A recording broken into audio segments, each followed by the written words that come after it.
At the Thanksgiving table, my son bounced in his seat and said, "Mom, I can't wait for the big cruise."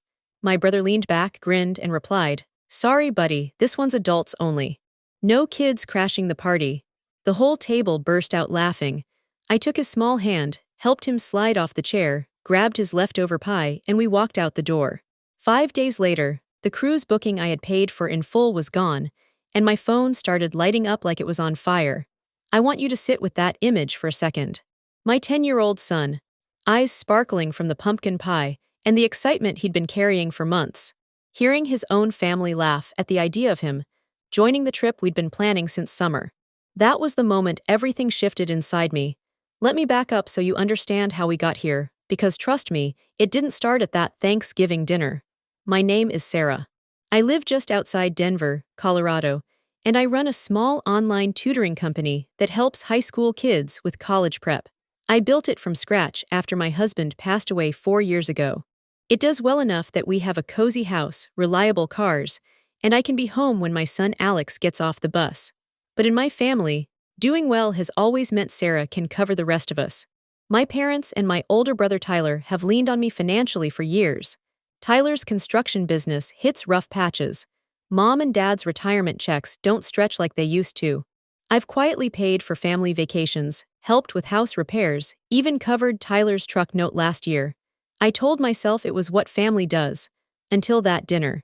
The cruise was supposed to be for my parents' 40th anniversary.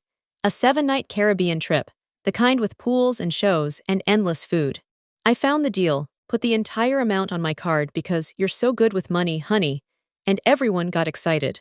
Alex drew a countdown calendar on his bedroom wall, marking off each day with a little ship sticker. He practiced his snorkel skills in the bathtub. It was the first big trip we were taking together since his dad died, and he couldn't stop talking about it. Then came Thanksgiving at my parents' house. Turkey, mashed potatoes, the usual chaos. Halfway through dessert, Tyler starts talking about the cruise like I'm not even there. He says, real casual, "We were thinking it might be better if it's just the adults this time.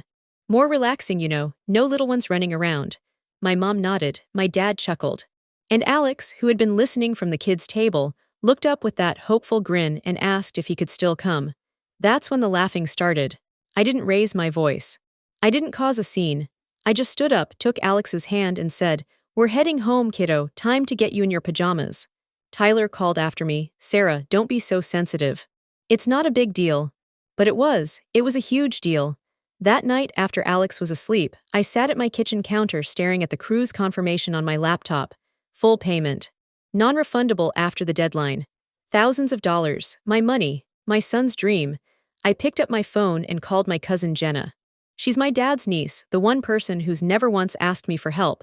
Before I could finish explaining, she said, "Cancel it, the whole thing, don't say a word until it's done." I hesitated. It sounded extreme. It sounded like I was the dramatic one again. Then I pictured Alex's face at that table and I opened the booking site. Gone, the entire reservation. The cabins, the excursions, the anniversary dinner package my mom had picked out. All wiped. For 5 days I stayed silent. Tyler sent me links to matching family cruise shirts. Mom texted me packing tips. Dad forwarded articles about the best ports. I just replied with thumbs up emojis and kept quiet. On day 5, my phone exploded. 18 missed calls from my mom. Tyler left a voicemail that started polite and ended with my full name, and "What the hell, Sarah?" I waited a bit, then sent one single text. "No Alex, no cruise. Hope the anniversary is everything you wanted." Then I powered my phone down.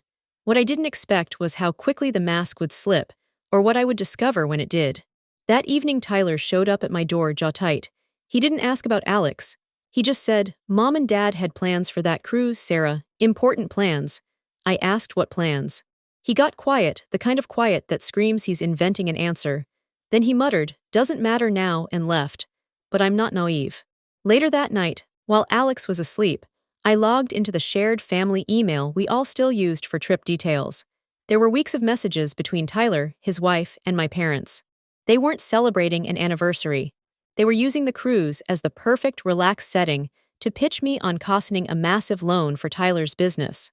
He was deep in debt, and they figured if I was on the ship, full of food and sunshine, I'd say yes without thinking. Tyler had written, "Keep the kid at home." He'll distract Sarah, and she won't focus on helping the family.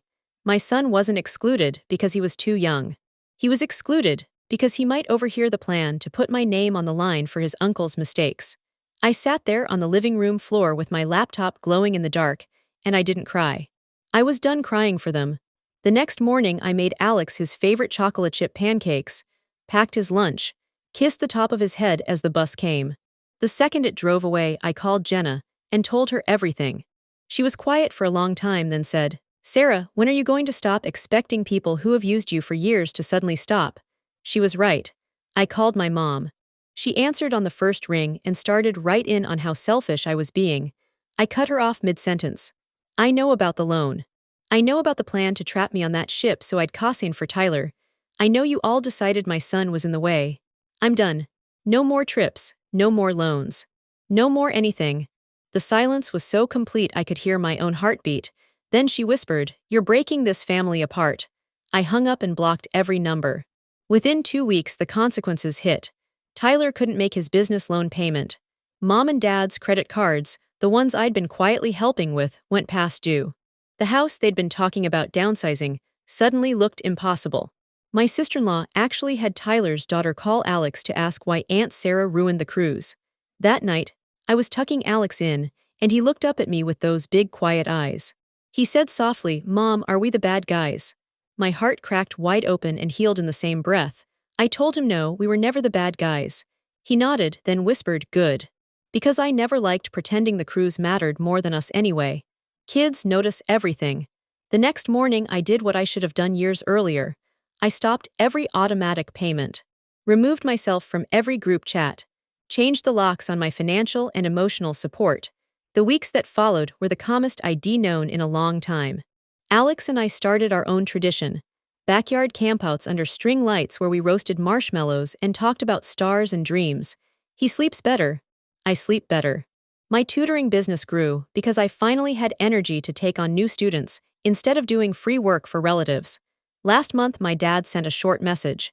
No excuses, just "I'm sorry." I lost track of what really matters. I haven't replied yet. Jenna says it might be genuine, might not. I'm leaving the smallest crack in that door, but only on my terms. Tyler and Mom, still nothing.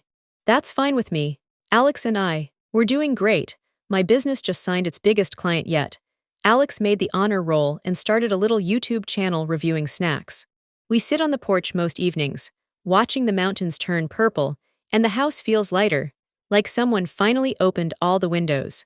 If you're watching this and you're the one who's always been the family bank, the fixer, the person whose child gets laughed at, you are allowed to cancel the booking.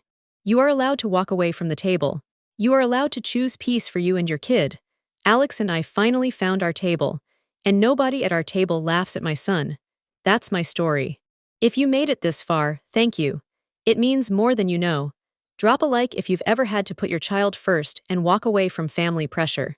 And tell me in the comments, what would you have done in my shoes? I read every single one. We're all just figuring this out together. Thank you for listening.